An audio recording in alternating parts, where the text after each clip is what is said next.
time them right. Gonna have a brand new show tonight with glitz and glam on the marquee. Perhaps a Tony nominee.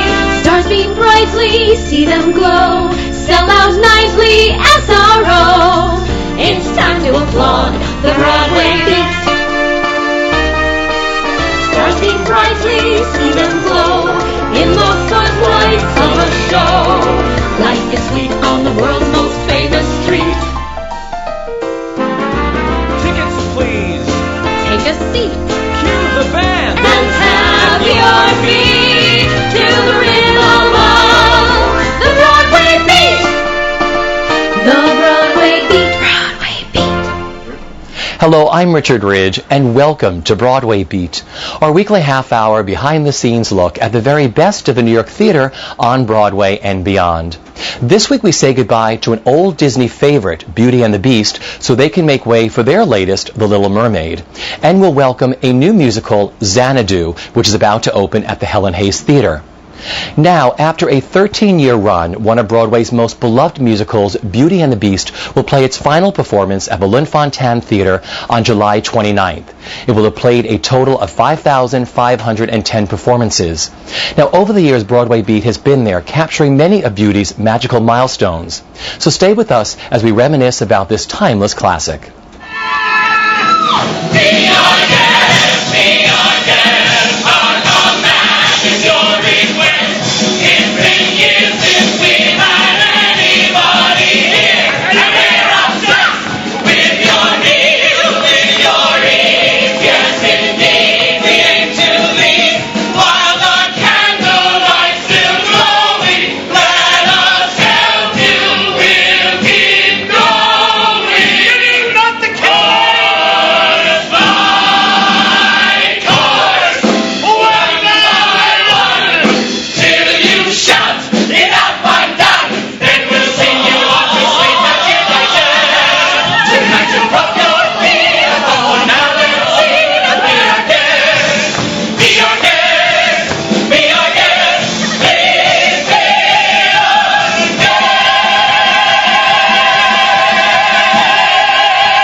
Favorite funny memory. I don't know if it's my favorite memory, but it's a very vivid memory.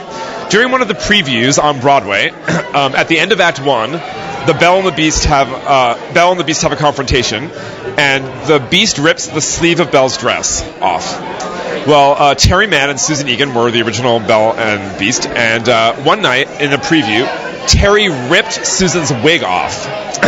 And so she was on stage in her little bald cap, pretty stunned, she was just stunned. I think it probably hurt a little bit too. And then Terry couldn't get the wig. It got caught on his costume, so he performed the whole end of Act 1, If I Can't Love Her, big number, with her wig on. So that was actually really a very vivid memory and kind of funny. Oh my goodness. When the call came in about this role, I just was like, it's every little girl's fantasy to play this role, and I guess that transfers over to being a big girl, and it's still being a fantasy. The music's incredible to sing. It's a timeless story. The show itself, it's one of those shows where you're just so proud to invite people to come see you in such a classy, well-done show. There are a lot of shows you see and you can kind of pick it apart. This show has always been flawless. And talk about, do you have a favorite story or a memory that happened during your run? Oh my goodness, there's so many. One thing that was amazing was I was reunited with Gary Beach, who I did my first equity show with when I was 11. So that was incredible. My favorite moment always in the show was when the curtain first went up and I had the book, and you could hear little kids going, "Oh, that's Belle. Mommy, there's Belle. There's Belle." And you heard this spattering from around the audience, and I thought, it's fun being Debbie Gibson, but it's cool just being Belle. There is no bigger heroine to little girls than Belle. So to be able to just be that to them, forever imprinted in their minds, to be the person they saw in this role was such a cool thing. Well, I was the one who followed Toni Braxton as Belle. So it was amazing because I'm so classic Broadway that it was very nice for the show. I did it a year at the Palace. I closed the show there, and then we went into a proper 6-week rehearsal, which is unheard of when a musical's in the middle of its run. And we had such an amazing cast: Beth Fowler, Patrick Page, Steve Blanchard. I mean, just an amazing, supporting cast. And it's my best experience that I've ever had on Broadway since Annie. Oh, isn't this amazing? It's my favorite part because you'll see. Here's where she meets Prince Charming, but she won't discover that it's him till chapter 3. Oh yeah, I got to play one of the great parts of one of the great bad guys of all time. He's half moron, half peacock, and half brute. So it's a quite one-dimensional character, which makes things easy in a way. And it was just something, I guess, some people said I was born to play with, and if the ego fits, I might as well step in. Do you have a favorite memory or story you could share to our audience that happened to you during Beauty and the Beast?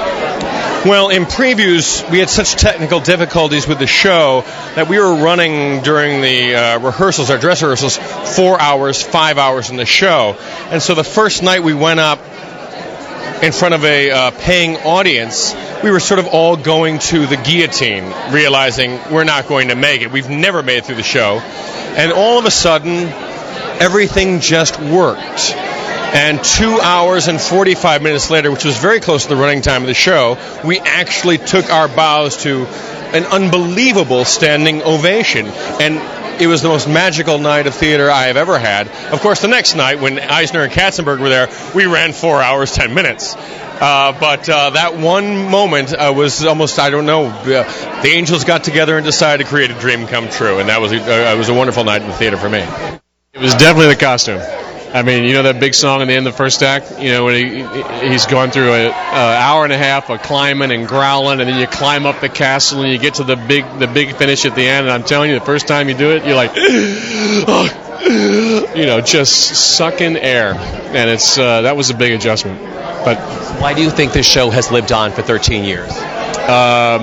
Because when you see it, you identify with the Beast or Belle character and that sort of squelched love, that suppressed love within them, and everyone can relate to that. Everyone can relate to that. I mean, the kids love the beauty of it and the strength of Belle. Girls love Belle because of her strength. She's not like any other Disney heroine. She's a beautiful, beautiful character. But I think most people relate to the love story, and that's what we all dig. No spirit could win me, no hope left within me.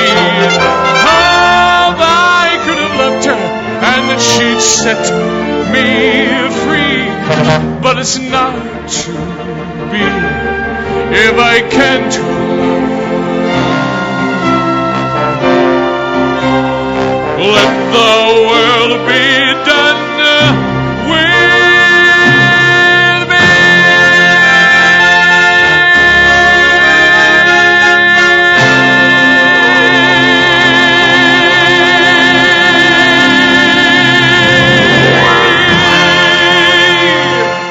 Right here to me. And again, right there. Good. And one more time. Big smiles, ladies. Okay. Happy to the 5th, to the 10th, to the 15th, to the 20th. And now to everybody. West Coast. It's a perfect, the timing just couldn't possibly be better. First of all, we've got these beauty companies all over the world now, so we have 4 Belles here, which is, I heard them rehearse, it's just spectacular.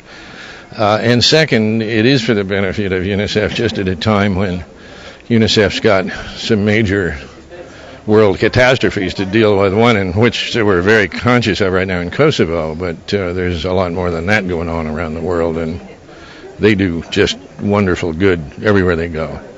You were just saying that Beauty and the Beast is playing all around the world. What do you think the universal message of this show is, Mr. Disney?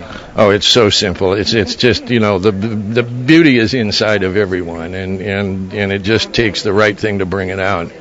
And this thing that happens when Beast discovers how beautiful he himself is and changes, the outside of him changes as a result of his own self-knowledge.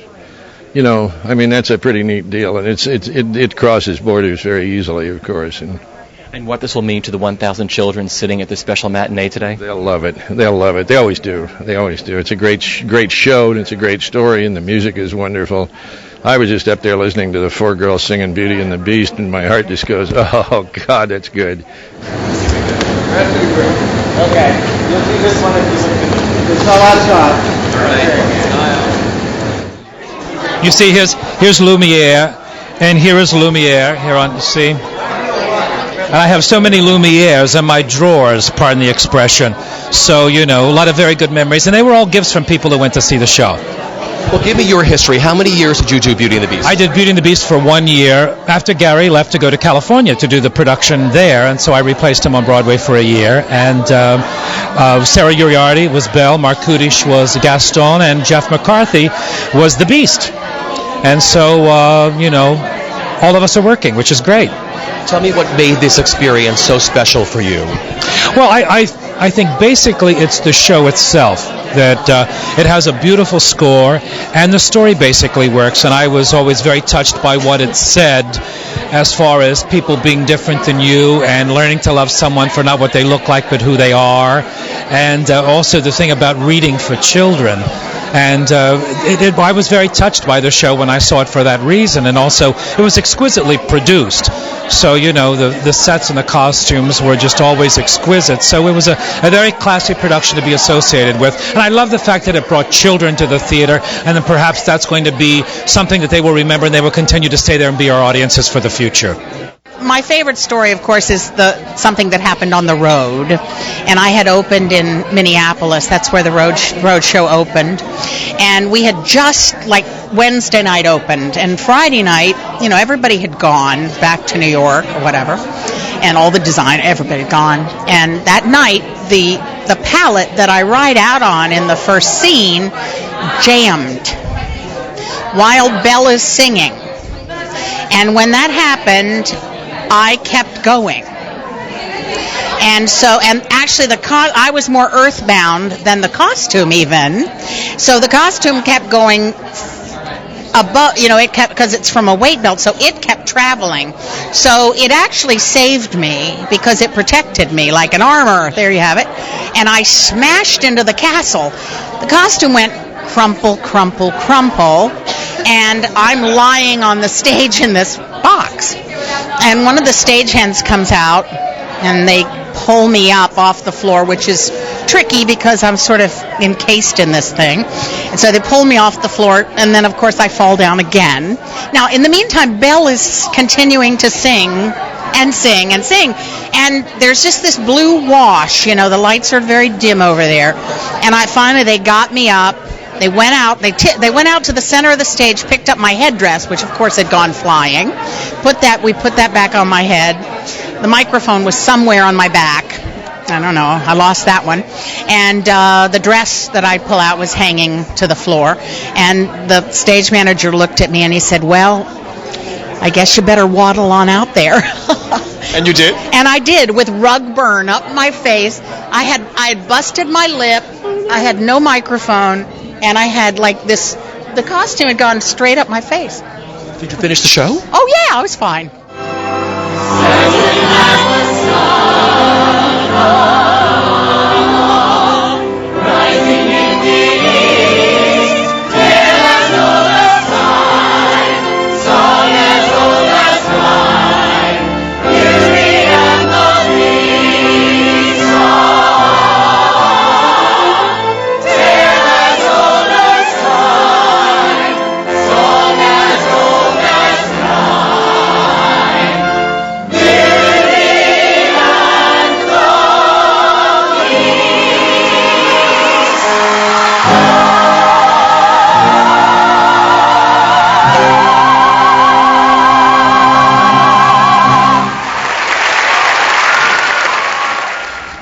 The 1980 film Xanadu, about a roller disco, which starred Olivia Newton-John, Gene Kelly, and Michael Beck, flopped at the box office. But the soundtrack, which featured songs by Electric Light Orchestra, went double platinum. So now there's a new musical stage version with a book by Douglas Carter Bean and direction by Christopher Ashley, which is getting ready to open at the Helen Hayes Theater on June 26th. Xanadu stars Kerry Butler as Kira, James Carpinello as Sonny, and Tony Roberts as Danny McGuire. Joining them are Mary Testa and Jackie Hoffman. Broadway Beat was recently invited to a sneak peek, so here's a look at the new musical, Xanadu.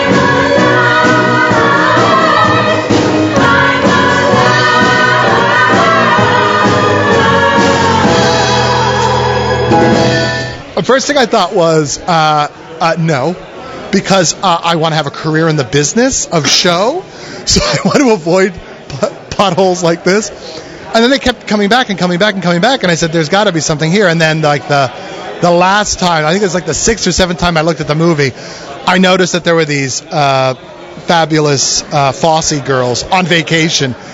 8 of them dancing behind Olivia Newton-John. Sundal Bergman was one of them, and they were kind of dancing around. And I thought, oh my God, they're the Muses coming to Earth in 1980.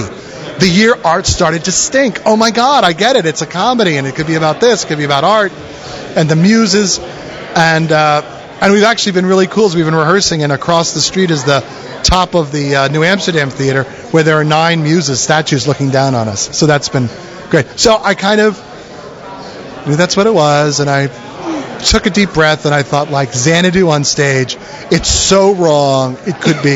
It's going to tick off people. And then when I thought, and if they said, you can have any of the rights to any of the ELO songs, I said, oh my God, we could be a jukebox musical and a movie on stage. And then when I thought of adding the 2 Evil Stepsisters, I said, oh my God, we might as well be Disney at this point. I've got the Evil Stepsisters. I'm dead. Let's go. As a teenager, I watched it obsessively. I played the album until the grooves were broken on it. And I think the score is one of the most amazing scores ever. And the movie, the story is so confused and troubled, but it's still an amazing experience. And so many people, it's kind of woven into their teenagerness. Yeah. So what has it been like working on this? Talk about that. I've been having a fantastic time. I love my cast. They're incredibly adventurous and incredibly game for anything we throw at them. And it's hard. What they're doing is really hard. They're like tap dancing. They're like on skates for a lot of the evening, especially Carrie. They're learning a ton of music. They're like more dance per square inch than any show I've done recently. I'm having a great time with them. I love them. They're like doll babies. Talk about your collaboration with Douglas Carter-Bean. This is my 4th show with him, I think. And we have like great time together, very low boundaries. Like he feels free to tell me everything he thinks about what I'm doing, and it's totally mutual. We go out and drink afterwards and solve all the problems we can find. Well, the reason I wanted to get involved is that when I was 8 years old, my sister and I skated in our basement to Xanadu and drove my mother crazy. And, with Spelling Bee, there's a number where she twirls baton, which I twirled baton when I was little, and all of these things that drove my mother crazy are now making her happy that I'm doing. And this was one, too. It's that, the music is so wonderful, and it's so me. I grew up with this music that I had to do it. And plus, I love Chris, Ashley, the director, and the book writer, Doug. They're all great people. So it was no question. I had to do it. I, too, was brought up on the vinyl, and I burned some videos out, and now it's like, this is a huge cult hit on DVD. Why do you think that is? Well, I think because of how, if I can say this, how bad it is and how deliciously bad it is on the movie in terms of they're very earnest on all of their choices in the movie, and it makes it that much more fun in terms of the ick factor. And also because there are such good things, like the music is great, and Olivia Newton-John is great in the movie, and that combination of things, I think, means that when we took over the property, we could do whatever we want and keep the good things.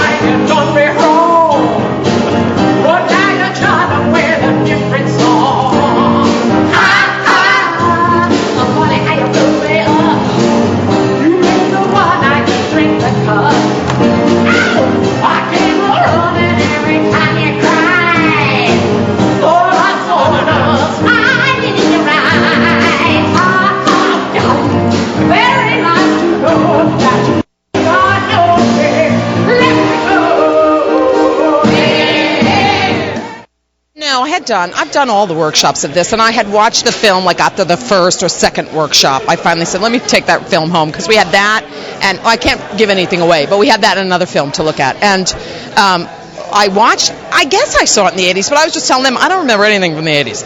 But I just thought, what a spectacularly bad film this is.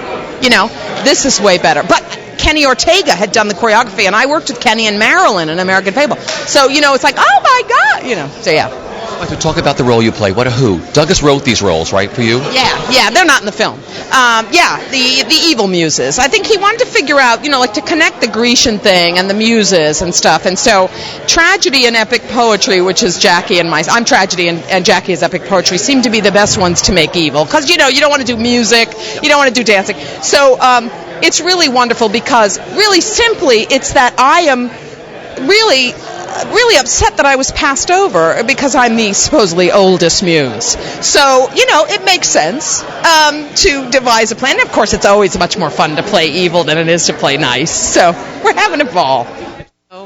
In Yeshiva High School, we all sang Have You Never Been Mellow? And if you thought that I was going to sing that on Broadway, I would have said, you're crazy!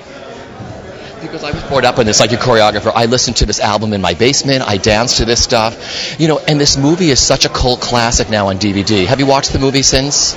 Yeah, however much I could stomach, which wasn't much. But yeah, I'm amazed. We'll see. I mean, it'll be really interesting to see who comes out, because I hear there is a cult following. I hope it lasts us a few months of performances. Oh, you're going to be fine. I think. So talk about the role that was written for you in this. You had done the workshops? Yes, I did. Okay. I've done, let's see, gosh, I did 2 of them before this. And she's evil, but kind of like a, yeah, boss evil, which I love. Like second banana to the delicious and even more evil Mary Testa. And, you know, I mean, Douglas really knows how to write for me. He's just, I mean, he knows my snide. He knows my timing. So they're getting good use out of me for the buck. Yes, my ambition all my life was to be Gene Kelly. I saw him in The Three Musketeers when I was like 11 years old, and on my 12th birthday I was given a D'Artagnan suit, which was what I wanted more than anything in the world. So now here you are. Talk about that great number you get to do in this show, this whole Gene Kelly spinoff. It's a nice number. It's wonderful. And the songs are great, and the book is very funny. Douglas Carter Beane is a very witty guy, and Chris Ashley, of course, is a good director, so I think anybody who doesn't have fun at this is in need of a happy pill. Taking it, my hopes begin to rise.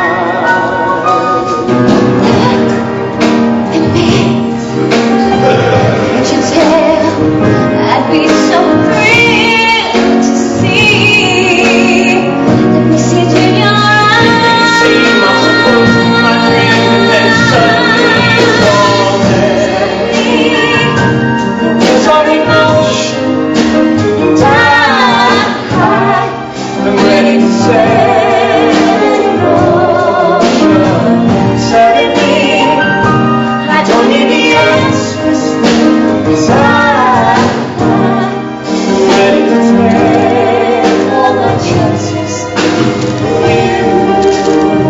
Feels great. It feels great to be back. It's been 8 years. Yeah. I'm old. No, you spent time in L.A. after Night Fever. You went out to California, right? Years, yep. And you got a family. I have a family. I have 2 little beautiful children, and and a wife. Tell me what attracted you to this piece and why you love it so much. I was just saying, it was funny. I got the script. My agent sent me the script, and I saw it. It was sitting on my desk at home, and I was like, Xanadu, the musical? Hell no. Like, there's no way. And I was like, let me take a look. And I started to read it, and it's so smart, and it's so funny. And I was a fan of the music. I'd seen the movie, and I was a fan of Doug's writing. And it's so incredibly, incredibly brilliant that it takes this movie that was a gigantic piece of dreck, and it satirizes it, but also honors it. I mean, what the movie had was this enormous wealth of incredible ideas to draw from. They just sort of missed the mark. And Doug took advantage of that and made it what I think is an incredible musical. I mean, it's the most fun I've ever had doing anything. So, talk about your sparring partner, Carrie Butler. Well, we don't really spar. I mean, you know, she's my muse. She's amazing. I actually did the workshops at Hairspray all the way through, right up until we left and I went to do a film. And so I've worked with her before, and she's, Broadway people know she's the best. She's the best at what she does. I learn from her every day, and it's just an honor to be working with her.